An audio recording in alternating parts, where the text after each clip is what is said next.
friendship that'll never ever end.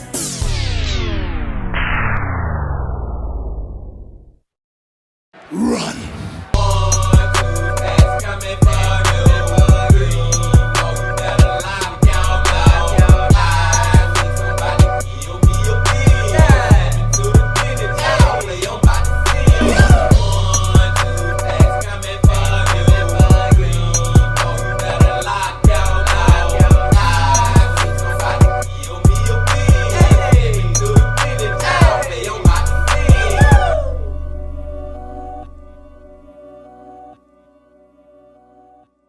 It's a beautiful day in the neighborhood.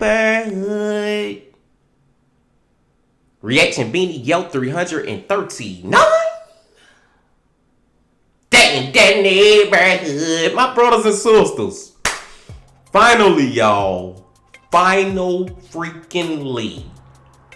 fucking we have reached over 1,000 subscribers, my brothers and sisters.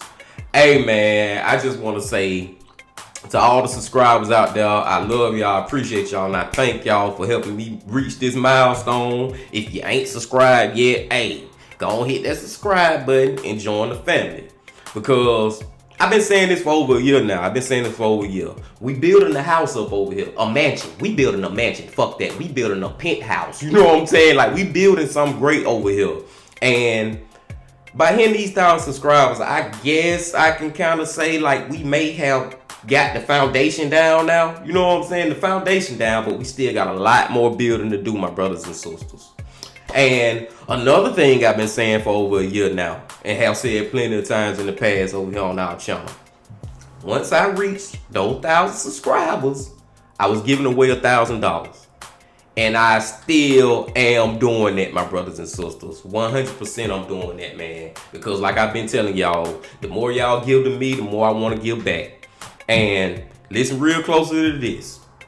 On Saturday is going to be the video where y'all going to have a chance to actually win some money. That's going to be the giveaway video that I'm going to need y'all to go to, watch, like, and comment on. Make sure you like and comment on it, so you can potentially be one of the ones to win some money, because that's going to be the way that you participate. But I'm going to go through all that Saturday, my brothers and sisters. Long story short, story long. Make sure you watch the video that I put out Saturday. And I digress. We finna go to a man that I fuck with hard, y'all, because this man shows our channel so much love. You know what I'm saying? Like, he be commenting on my videos. Matter of fact, he was one of the first ones after we hit 1,000 subscribers to congratulate me. And it just feels so good for somebody to have 200 and some thousand subscribers to be supporting our channel, man. It make me feel like, even though I already feel like it, but it give me like extra confidence that one day we gonna be at 200 plus thousand subscribers. You know what I'm saying? I really fuck with this guy. And that man is Ryan from Tragedy Tales. Going back to Tragedy Tales, y'all. And the title of this video, Fatal Workout. 5 clips captured before horror. Now I think this is like the 6 or 7 clips captured before horror type video that Tragedy Tales have put out, and all of them be crazy. Like, I got a lot of them going through my mind now, man. It be crazy how 1 second everything can be cool and the next second everything can be fucked up. You know what I'm saying? And it say Fatal Workout. I think it's a lot of ways, for real, y'all, and that's why you gotta be careful, man. I think it's a lot of ways that people can really like kill themselves or have a fatal accident or what may have you when they working out, especially when you dealing with workout machines or the exercise machine, whatever the fuck that word is. When you dealing with, you know, equipment and stuff, I think it's a lot of ways that people can potentially end up dying from that if you're not careful. But I digress, my brothers and sisters. I done talked long enough, man. I'm ready to get into my boy Ryan from Tragedy Tales. But before we do that, y'all know what y'all got to do. Get whatever you might need. Get what you need. We back to Tragedy Tales on 1,000 subscribers milestone video reaction. Y'all got what y'all need, y'all ready to go? Then let's fucking go.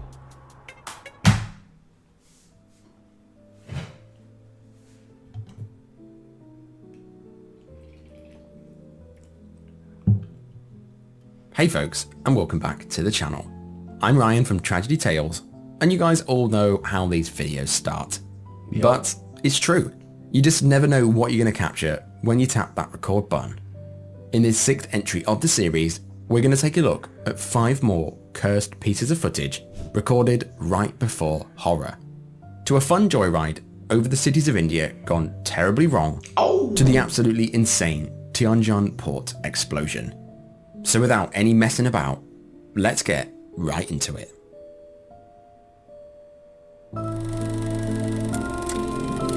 Get whatever you may need. And did y'all see that one where they was in an airplane and the propeller just stopped in the middle of them flying? Jesus Christ, my heart would go down through my damn asshole. That shit will scare the fuck out of me.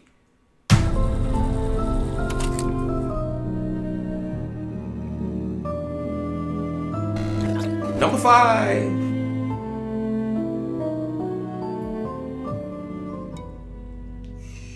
Did you guys know that India's railway network is the 2nd largest in the world, with over 82,000 miles of track and 8,100 train stations littered all across the country?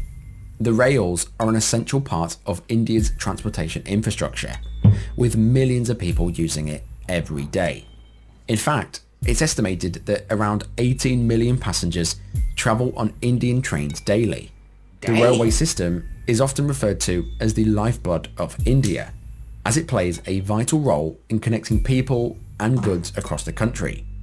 Because trains are flying here, there, and everywhere, it's slightly chaotic, with passenger trains often seen overflowing with numerous people hanging out of the sides. Okay, that gotta be just them taking a picture though, right? They can't, like, that can't be real, man. That got to be them just taking a picture, man. I know damn well that damn train ain't going down no railroad track with all them people just hanging off and on top. Like, dude, if that's how they living over there, dude, sitting in front of, yeah, they taking a picture, man. Dude sitting in front, man. Come on, that's just a picture, but I get what Ryan's saying, though.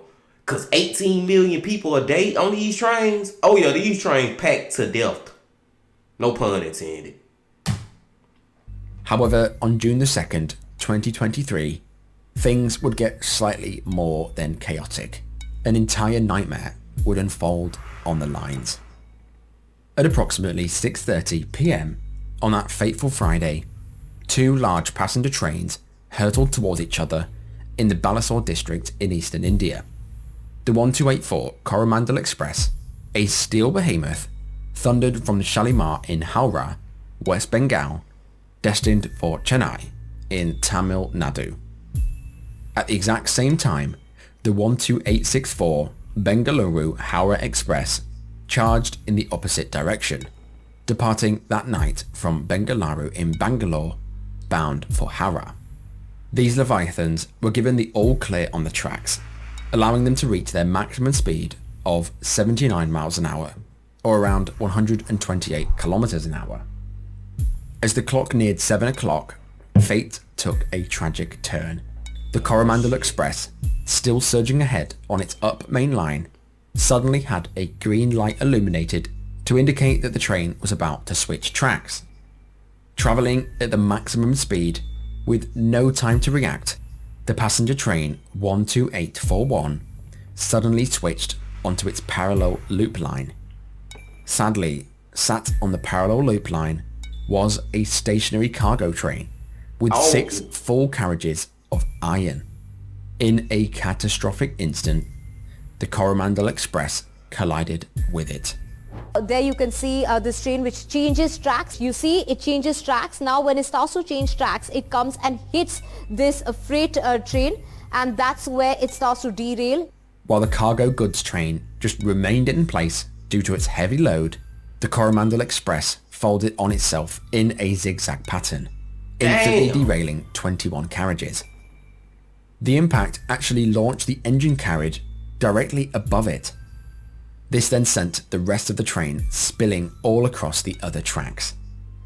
Now this was bad enough, but just by pure chance, it just so happens that the train on the opposite line, the superfast Bengaluru Howrah Express, was passing by at that moment. Wow. The Howrah Express, also travelling at its maximum speed, collided with the derailed carriages on track 3. Oh. This impact was also brutal. It derailed the first 4 carriages, sending the others pounding into themselves. Hundreds of people now found themselves stuck in a whirlwind of twisted metal, glass, and the dead. What is the chances of this shit, my brothers and sisters?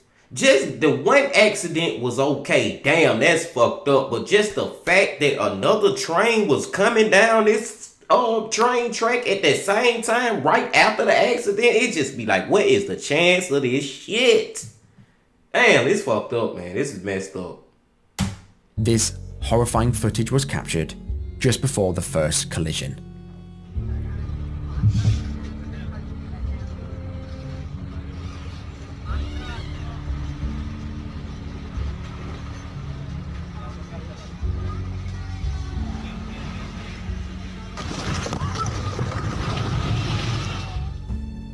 That's the perfect example of what I was just saying, man. 1 second, everything just all good. In the very next second, you don't know what is going on. Them people just like, oh, what in the hell? You know what I'm saying? Whew. When everything had settled, a nightmare had unfolded. 2 passenger trains had now derailed, killing many on impact. More than 15 fire rescue teams, 100 doctors, 200 police personnel and 200 ambulances were mobilized. But when they got there, they found a scene of just pure devastation. Chaos and confusion as passengers and rescuers clamber over a train carriage on its side. They're looking for survivors.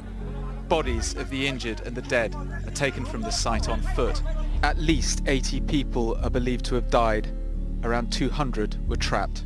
The Indian Prime Minister Narendra Modi has already sent his condolences.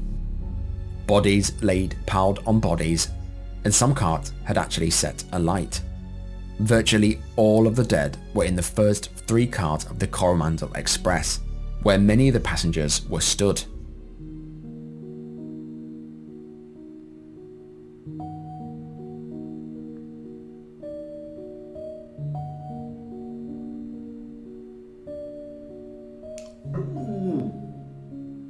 Identifying the dead proved to be another issue. Most were burnt or pulverized beyond recognition.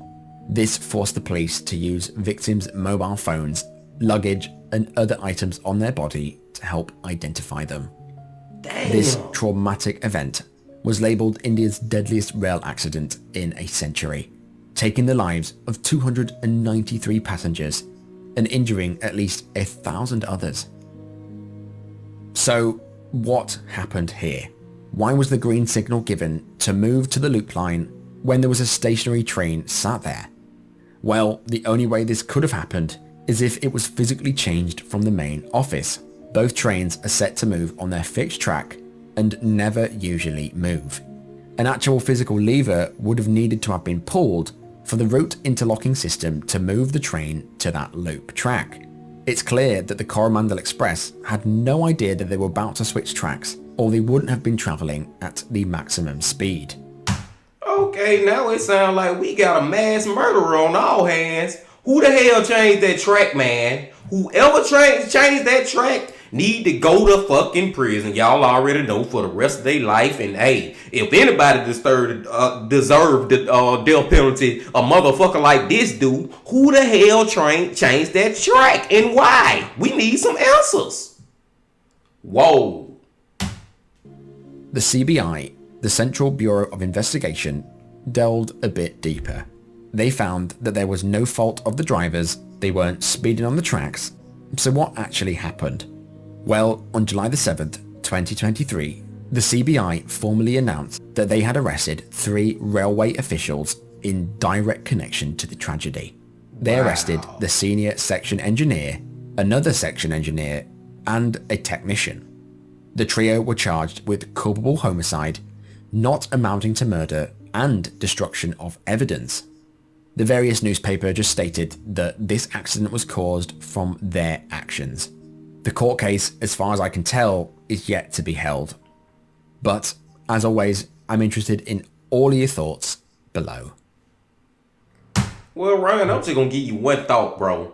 They ass need to go to fucking prison for the rest of their life, man. Or like I always advocate for, especially in a situation like this where they caused 293 people to die because of changing this damn train track, and they knew. Not only did they know that this was gonna cause them that first train to run into the stationary train, they knew another third train was coming, so they just knew it was gonna be messed up, man. And they need to get time in prison. Let's go to the fourth one. Not time, all the time, the rest of their life in prison. Let's go to the fourth one, my brothers and sisters. That was crazy. Number 4.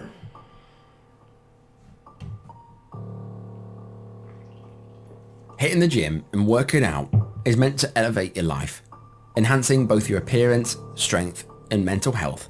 It's all positive. However, working out in the gym, using the equipment, and more specifically, doing heavy weights, carries its own set of risks. Sadly, it appears in this instance, these risks were either overlooked or just forgotten. This entry begins in Bali, Indonesia, on the 15th of July, in the Paradise Bali Gym in Sanur. 33-year-old powerhouse Justin Vicky, a nutritional advisor and personal trainer, decided that he would go to the gym and try some deadlifts and squats that day. Not only was Justin a bodybuilder, he also was an Instagram influencer with 40,000 Instagram followers. According to his friends, he had a glowing energy and a genuine desire to transform lives. The video captured that day shows Justin about to do a 210 kilogram squat. Justin poised himself as he grappled with the iron bar. He had a spotter behind him should the weight fall, and it just looked like a normal squatting exercise, just like you'd see in the gym. Justin does a couple of these squats before it's clear his strength is waning. The barbell gets lower and lower to the ground, but the spotter doesn't seem to be of any assistance. As far as I'm aware, aren't they supposed to grab the bar so it doesn't fall? Regardless, all of a sudden, Justin's legs buckled. This caused the weight of the barbell to fall to the ground, bending his neck forward with the force of 210 kilograms in the process. Bro, that is the most horrible spotter I ever seen in my goddamn life. Like, at some point, bro, you got to know when to, get this weight up before it become too heavy for both of us down here while we squatting. You know what I'm saying? It was a split second moment, my brother. So I don't even work out, but I got at least this much knowledge. It was a split second in there where that spotter should have got that thing on up, help him get it up before we even get to this point. Now I'm not gonna say that he called. Like I don't want to blame him and say he did that intentionally trying to kill that guy. I'm not gonna go that far, but that spotter, he could. Hey man, I'm just saying, bro, you did a horrible job. The impact was brutal. The barbell struck Vicky's neck with violent force. The heavy weights broke his neck and back, severing vital nerves to his heart and his lungs. Wow. Within an instant, he had been internally decapitated. Despite the spotter's presence, it was clear that he was not correctly prepared for this task. It's possible that he just wasn't paying attention, or he just didn't know what he was doing. However, I'm no bodybuilder, I've no idea. The barbell was instantly moved from Justin's neck, but by then, the damage was done. Justin went into spasm and was rushed to the hospital. However, his condition was critical. He was rushed into theatre for an operation, but sadly, Justin slipped into a coma, succumbing a day later at the ripe age of 33. His cause of death was a broken neck. He found his final resting place at a family plot in East Java, his parents' hometown. But what a total avoidable tragedy. As I said, I'm no gym lad, but I think if his spotter had held the bar as he should, he may still be here.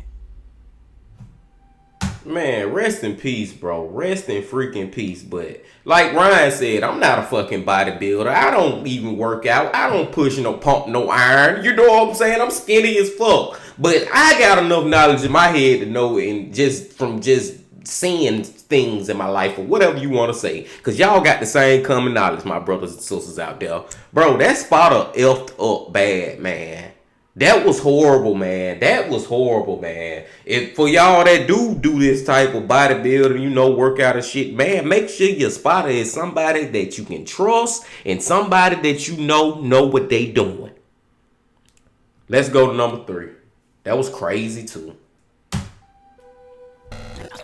Number 3.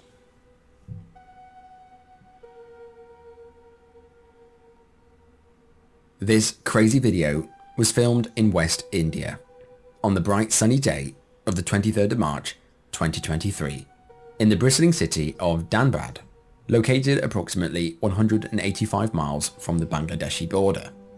On that bright March afternoon, at approximately 4:50 p.m, an experienced pilot, along with his 14-year-old passenger, hopped into their Pipistrel Sinus, a 2-seater ultralight aircraft located at the Barbwada airstrip in Dhanbad. That day, the teenager was visiting his father in Dhanbad when he decided he'd take a joyride to see the city from the air, organised by a private flight company in Dhanbad. Now this would be a simple 10-minute flight, a flight that was done many times per day. The footage in question shows the small aircraft propeller start up before racing off the Barbwada airstrip and straight into the air. All recorded by the passenger, it shows the plane flying without fault, taking in the beautiful views. It looks like a lot of fun.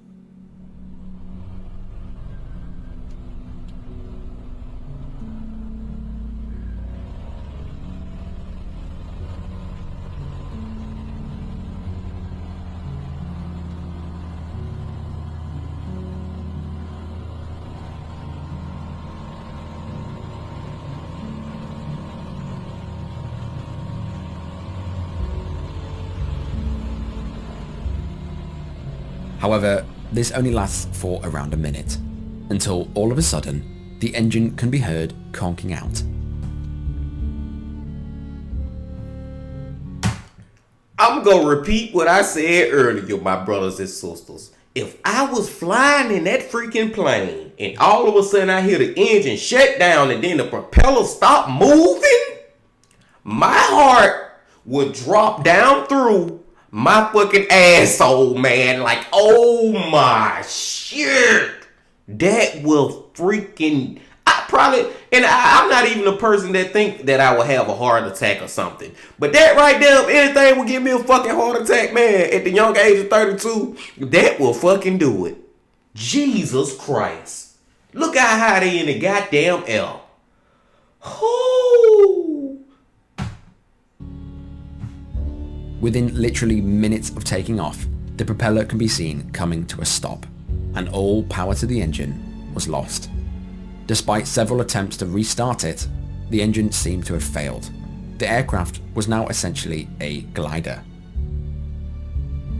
All seen in the video, the pilot could be seen making split-second decisions that would ultimately decide whether they live or die.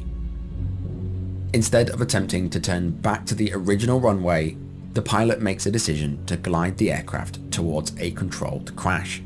Knowing that a 14-year-old was in the passenger, I can only imagine the pressure. As it lost altitude, no word could be heard coming from the pilot. All seen in the footage, the plane goes slowly down, coming dangerously close to a large motorway before slamming into a small residential house in eastern Dhanbad. Damn.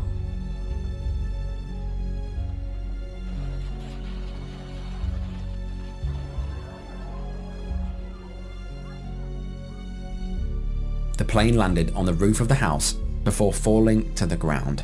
Luckily, nobody was inside at the time. The family was actually outside and witnessed the entire thing happen. In the crash, the pilot and the teenager were severely injured.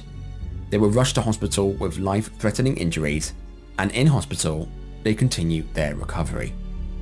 But by some pure miracle, nobody else was injured, and thankfully, due to the pilot's quick thinking and calm demeanor, they both walked out alive.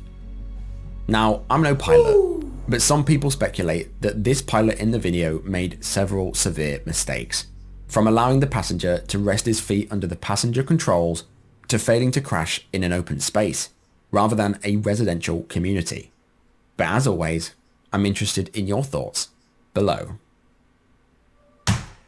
My first thought on that one is, man, I'm just glad that they survived. Well, I don't know, because Ryan said they went to the hospital severely injured. But hopefully, you know what I'm saying, they pulled through that. And secondly, I'm glad nobody else got hurt. Y'all seen them flying? Well, gliding. They weren't even flying no more. They was gliding over the bypass or the highway, whatever you want to call it.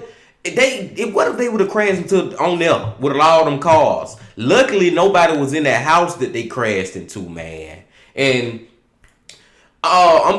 we got to give some W's. We got to give some praise to the pilot also. At least the fact that he knew, because I heard Ryan saying that people was critiquing him about not crashing or landing, whatever you want to use for that term, in an open field. You know what I'm saying? And they critiquing him about other stuff, about the kid having their feet under the passenger, whatever. But one thing that I'm just saying, man, we got to give them some kind of W, like a little praise, just the fact that they didn't freaking die. You know what I'm saying? He did know at least as much what to do in this situation, and he remained calm. You know what I'm saying? Because it could have ended a lot worse than what it did. That's long story short, story long, how I feel about it. But I don't care, man. If that shit would have happened while I was in the air, heart just dropped all the way. Just heart. I would just, oh Lord. You know what I'm saying? But let's go to number 2.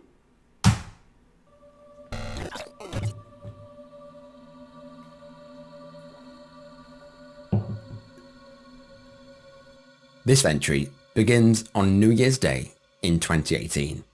That day, a courageous group of 2 climbers and a guide embarked on a daring ascent of Table Mountain, a rugged icon of Cape Town, South Africa. Sadly, they had no idea that this fun climb would end in total tragedy. Table Mountain, standing approximately 1,086 meters, or 3,563 feet above sea level, is often hailed as one of the world's oldest mountains, with its sandstone formations estimated to be over 300 million years old. This natural wonder has an amazing array of flora and fauna, some of which can only be found on this mountain. Due to its amazing history and unique plant life, Table Mountain is visited by 4.2 million locals and tourists each year. While most opt for the safety of the cable car to get to the top, some daring souls are drawn to the challenge of conquering its perilous slopes by hand. This trio were no exception. The climbing group that day consisted of a 29-year-old Japanese tourist, a very seasoned 61-year-old local guide, and one more female unnamed climber. After some deliberation, they all opted for the Arrow Final Route, a route that is famous as one of the most demanding and hazardous trails up Table Mountain. This path demands skillful navigation through rocky outcrops, massive boulders, culminating in a precarious footpath to its summit. Man, bro, I understand, and I'm not, you know what I'm saying? Hey, like what you like doing, man. Whatever your passion is in life, do it. But that rock climbing shit, ain't no way in the hell I'm doing that shit. Because this my problem, my brothers and sisters. While we climbing up and hanging on these ledges, I would just be thinking about so bad how I would fall. So I believe I would eventually fall. Because I'll be thinking about it so damn much in my head. So it will eventually happen, man. I'm never doing nothing like that. I'm sorry. But let's go. As the trio ascended, the air grew frigid. The winds howled and the sun dipped below the horizon, causing an eerie amber hue to span across the mountain's face. Despite this, they continued climbing, while other tourists watched in terror from the cable cars. This eerie footage was captured from a passing cable car. Gasps could be heard from within as the passengers noticed the dangerous position that the climbers were in.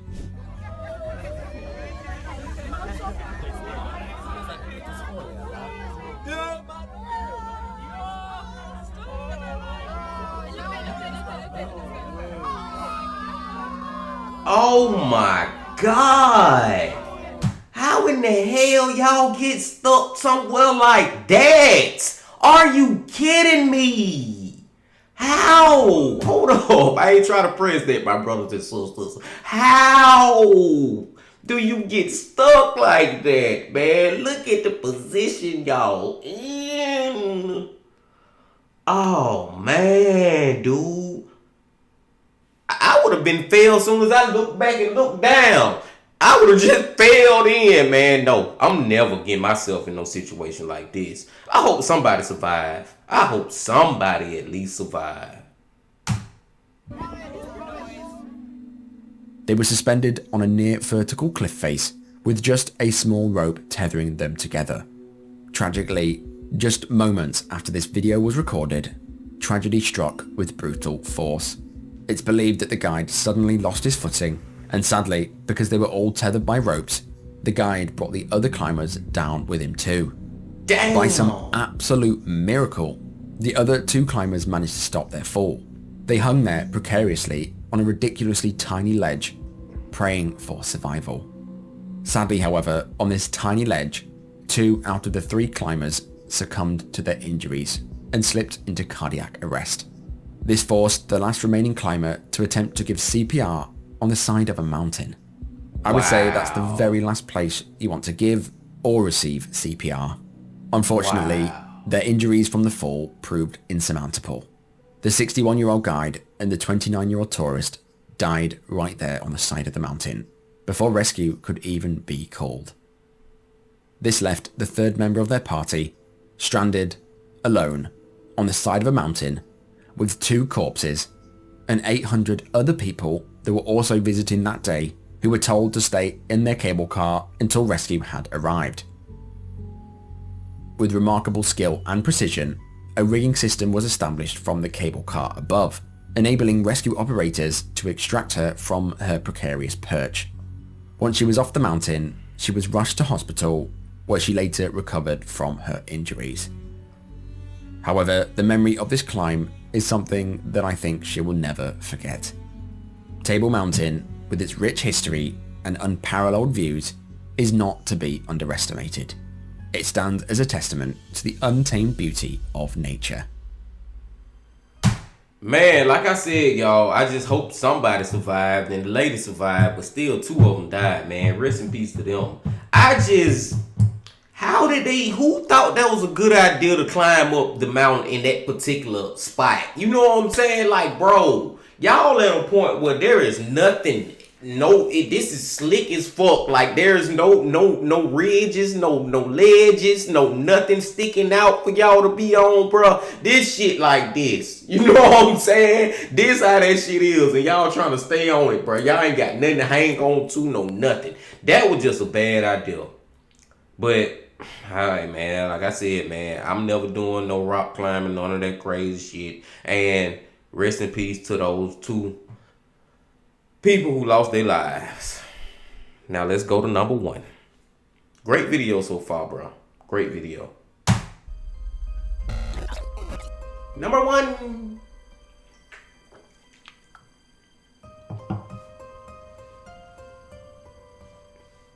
This absolutely insane footage begins on August the 12th, 2015, in the huge seaside port of Tianjin, China, nestled next to the Bohai Sea, approximately 84 miles from Beijing. Tianjin is one of the largest ports in northern China and one of the largest in the world. It's vital to China's economy and China's status as one of the largest exporters. While it is commercialized, it's also a metropolis with vast skyscrapers, home to 11 million people. The port is Beijing's access to the sea, allowing goods from ships to be brought to land and then to Beijing.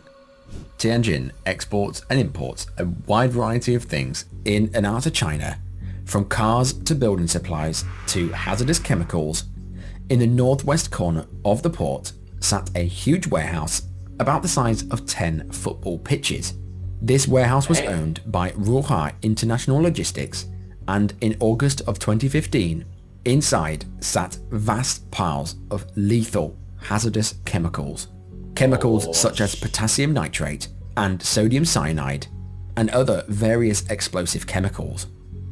Chinese law states that no more than 25 tons of these explosive chemicals should be stored at one place. However, in that warehouse, there were over 3,000 tons of hazardous substances, including 800 tons of sodium cyanide and 1,300 tons of potassium nitrate. Just a reminder, the limit is 25 tons. These two chemicals are extremely explosive. It was a deadly recipe for disaster. Around 11 p.m. on August the 12th, as many tucked into bed, multiple emergency calls were received stating that a fire had broken out in one of the warehouses in the port, very similar to Beirut, which I also covered on this channel. And I remember when he covered that, man, like, I don't get this shit, how people can think that you can have all these different chemicals and spontaneous, well, not spontaneous, but combustible type, you know what I'm saying, shit around each other and don't think nothing bad gonna happen. Like, bro, then they got tons of this shit. Tons of it. Man, at some point, something crazy is gonna happen. I don't understand how people don't understand it, and y'all should be the ones who understand it more than anybody. That's crazy. Multiple fire trucks rushed to the scene, but at first they weren't sure what was stored in the warehouse, so they tackled it with water. But this was a huge mistake. The chemicals reacted violently to water. This caused the flames to intensify dramatically, spreading to further parts of the warehouse.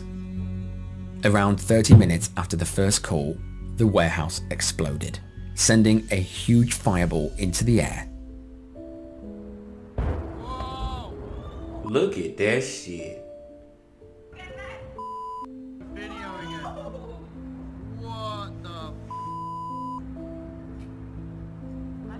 Jesus Christ. God, what the fuck? Holy shit! What in the fuck? Dude! This first explosion. What in the hell? Man, I thought the beginning was just, I thought that was it. It was just, you know, it was still a big explosion. That was big enough for me. This shit turned to the 4th of July, and I'm not even trying to be funny, man. This shit turned to something crazy. Look at how big that explosion was. Holy hell. And was so powerful, it even triggered seismic sensors, measuring 2.1 on the Richter scale. However, this first explosion was nothing compared to what was coming. 30 seconds after the first blast, an absolutely colossal explosion occurred, measuring 2.9 on the Richter scale. Are we dangerous here? Yeah, we're dangerous. Oh my God! Oh dear! Are you filming? Yes, I'm filming. Whoa! Whoa! I think we are dangerous. God damn, bro. If I wouldn't even be them people filming. At this point, if I was filming, bro, and this shit blowing up like that, I would be trying my best to get the hell away. Even though if at this point you probably either you're dead by this explosion or the explosion not gonna reach you, but because by the time you try to get away, it's still gonna reach you. But what I'm saying is, dude, at this point, I would be thinking the whole goddamn city finna blow up. I think the whole city about to goddamn blow up at this point, man. I start being scared for my goddamn life. From the distance that they is. Cause this is crazy. I didn't expect this shit to blow up like this. This has blown my mind.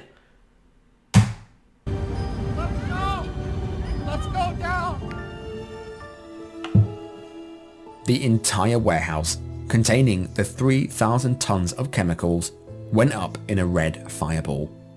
A plume of smoke that looked like a nuclear bomb rose hundreds of meters into the air. This could even be seen from space. Wow. Eyewitnesses at the time had no idea what they'd just witnessed. They thought they'd just seen a nuclear bomb. It was that insane. Every piece of glass in a 2-kilometer radius shattered. Skyscrapers and buildings wobbled on their foundations, and power all across the city dropped out, leaving millions in darkness, with just a huge plume of fire illuminating the night sky. Firefighters battled to tackle the blaze, and when the ravenous flames finally died down, the warehouse was completely gone. In its place sat a huge crater. The blast had leveled the entire section of the port. Evidence of damage could be seen from miles away, and aerial footage showed a scene of just pure destruction. I think this is the most huge explosion I ever seen in my life, y'all. This is freaking crazy, man. This damn explosion was so big to the point where the whole warehouse just fell through the earth. You can see the shit from space with the satellites. Man, this was in this kind of roundabout way a nuclear fucking bomb or something. Jesus.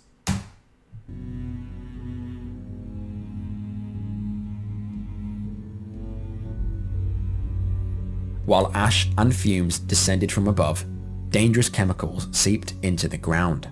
Residents within 3 kilometers were forced to evacuate due to the risk of toxins leaching into their water supply. This explosion turned out to be one of the world's largest artificial non-nuclear explosions ever recorded, equal to 300 tons of TNT. It caused more than $1 billion worth of damage, taking the lives of 173 people. This included 104 firefighters that were running towards the danger in order to save lives. So, who's to blame? First off, the firefighters had no idea what they were fighting. Because they tried tackling it with water, this reacted very badly with one of the chemicals that was in the warehouse. It reacted with this chemical, creating a potent explosive gas.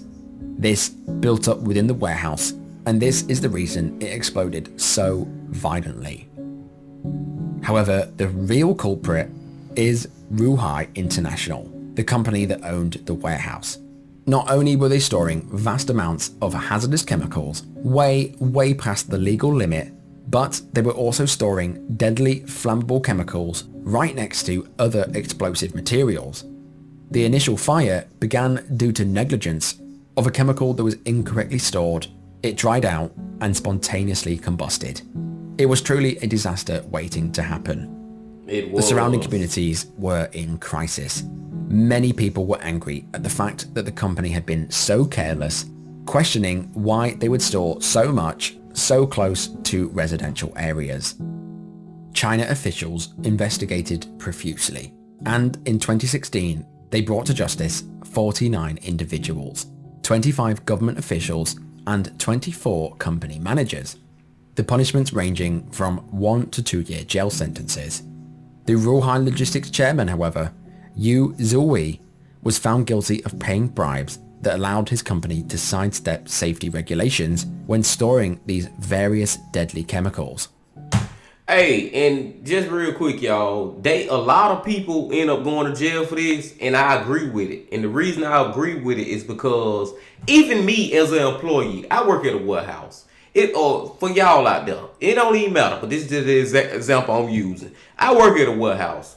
If I was going into my damn job every goddamn day and I'm seeing these people got all these flammable ass chemicals right by each other to the point where they can explode and just cause just one of the most catastrophic, almost not nuclear bomb event, but pretty much in its own way is one, and I just don't tell nobody about it. Like, I just feel like everybody, I ain't gonna say everybody, but everybody in there who knew that they had all these chemicals right by each other, and on top of that, you way over the limit, and nobody said nothing. Yes, a lot of people need to be held accountable for that shit. A lot of people. Now, the time or how much you be in prison and all that, I don't know. You know, they're gonna vary. But if you worked there for all that damn time, man, and you knew this what was going on, because another major talking point is the fact that, dude, y'all right around all these innocent people with this shit, man.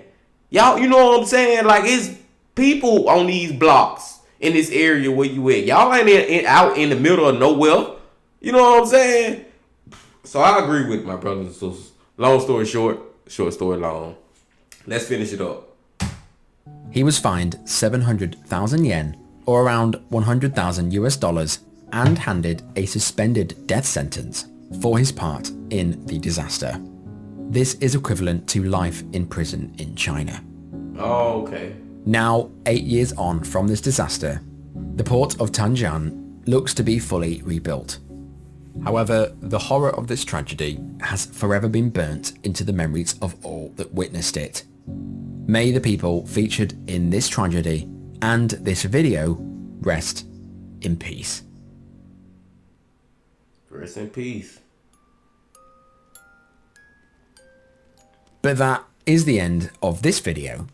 As always, I'm interested in hearing all your thoughts below. I do try and read every single comment. The blast footage left me just truly speechless. I can't even imagine witnessing anything like that with my own eyes, and I hope I never have to.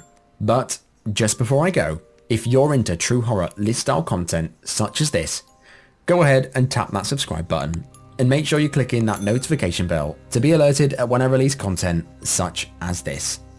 But I will see you guys in the next one. Bye bye.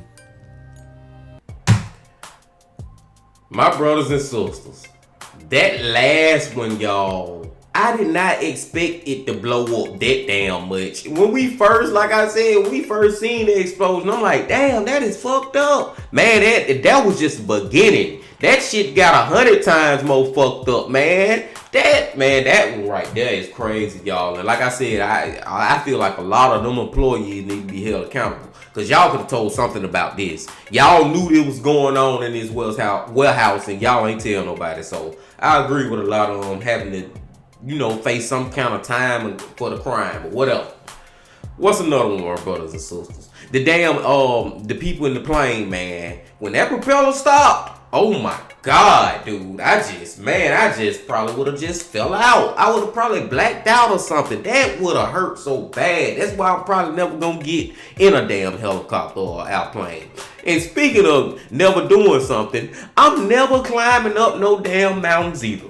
Especially not how they did it, bro. Like, bro, they ain't have no kind of support or no strings or nothing. Whatever whatever you supposed to have when you rock climbing. It's like they just on their bare hands and feet climbing up their goddamn mountain. They got no. I'm not doing it. Nope, I'm not doing that. What's the other ones? The first one, the trains, man. Once I heard that somebody had to physically change that for that to go off rail, because just my lack of knowledge, y'all. Now keep it real, man. I don't know everything. My lack of knowledge was I ain't gonna say I thought, but I thought it was a possibility, and it may be a possibility that the person inside the train, like the driver, the captain of the train, whoever driving it, whatever, you know what I'm saying. I thought they can decide if they want to switch to another rail or something, but come to find out it was some 3 dudes who had this whole thing planned out, and they caused a lot of people to die, man. That was crazy too. And I think we had one more, my brothers and sisters. Hold on, I wanna address all. We had the train. Oh man, yeah, the bodybuilder, dude, the spotter, the freaking spotter, man. Like I said, I don't think he did it intentionally, but for y'all that do that type of stuff, you know, bodybuild, workout, pump weights, whatever, man, just be careful, man. Just be freaking careful and know who you can trust, and make sure that whoever you trust and know what they doing. And I digress, my brothers and sisters. I'm gonna let y'all go now. Another amazing video from our boy Ryan from Tragedy Tales.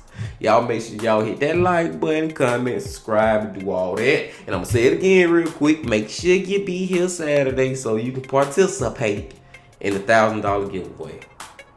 And until I see y'all tomorrow, my friends, you know I got to say this. Love, peace, and happiness. Stay safe. Don't stop. Keep going. Yeah.